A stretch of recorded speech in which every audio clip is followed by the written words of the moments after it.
Lillian de Waters, in the Voice of Revelation. Lesson number 1, Our Power and Glory, 1943. When one has the true and actual knowledge of himself, that is, when he knows his life and being to be God, the one and only selfhood, and this self to be one and indivisible, impossible of separation into multiple personalities, then he is ready to learn how to live in the midst of what may seem to be trials and tribulations and walk undismayed, free and immune. Of his personal efforts, no one can think himself into the kingdom of heaven, redeem himself from the necessity to make demonstrations, or rise above the belief that he is imperfect, insecure, and incomplete.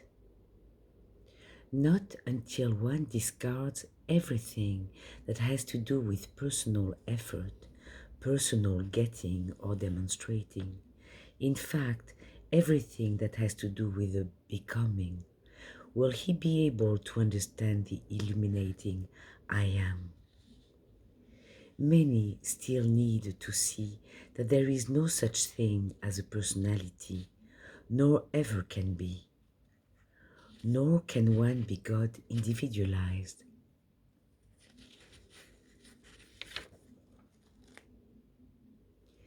Let one turn absolutely and completely away from all belief that he is other than the one perfect life now, that he is other than the one immaculate body now, or the one all-knowing, all-existing, all-supplying mind now. If one finds himself unable to fulfill this divine requirement, then of necessity he needs to be born again. Just how can this be accomplished? Only through the Immaculate Conception. For instance, do you still make note of a certain day and place where you were born of human parents? Do you believe that two human beings gave you life and that you are a product of humanity? These beliefs must be laid aside. Unless this is done, you are bound to consider yourself a human being under the law of human birth, age, and death. Each must eventually conceive himself spiritually, immaculately, that is, conceive himself to be spirit, never having been born, never having had existence apart from spirit. You must be born of the Spirit before you can actually see and claim yourself to be spirit. Without this rebirth or letting go of a human concept to accept the real and the true, you will unwittingly be attempting to place the Immaculate Conception over the human and material belief. Such an attempt to gain the light of truth will prove inconsistent and futile. See and think only from the standpoint that spirit is our only substance and identity. The one immaculate body is ours here and now. The perfect universe of spirit is within us and about us. Verily, what has been called the material world shall be known to be the city of God. Our body, which may seem to be physical or material, shall be found to be immaculate, free from spot or blemish. There is nothing but spirit. Our whole mind, being, and world are spirit. supply, income, and abundance our spirit. Happiness, companionship, joy, and peace our spirit. Through the Immaculate Conception, we see the whole body to be spirit, its actions and functions spirit, which is ever perfect in insight, awareness, power, and glory.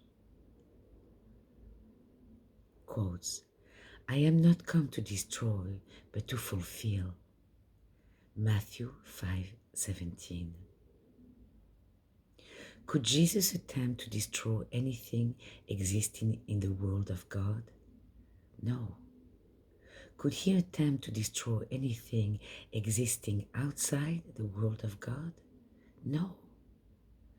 Truth cannot change or be changed.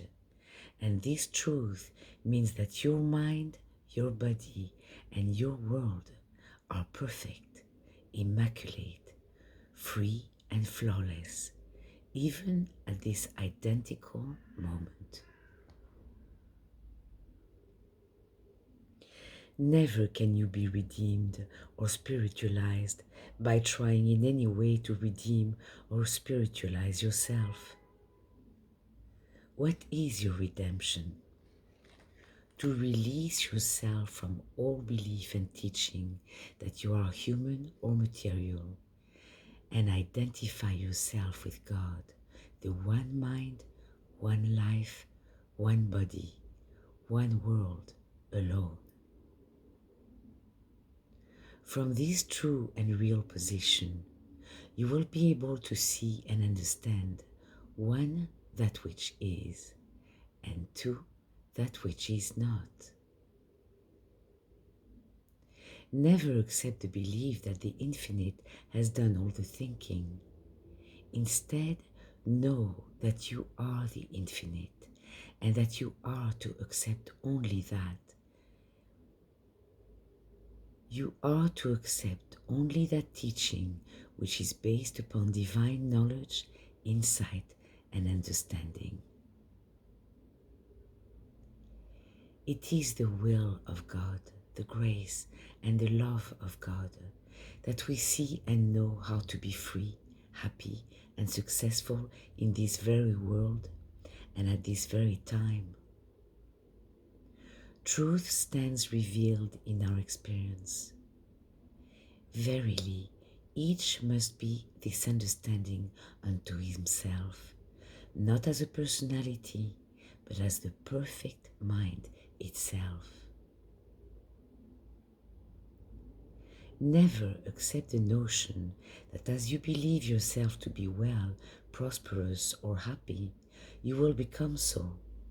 There is no such thing as a becoming. As a personality, you do not control yourself for good or bad. You are the self and no other.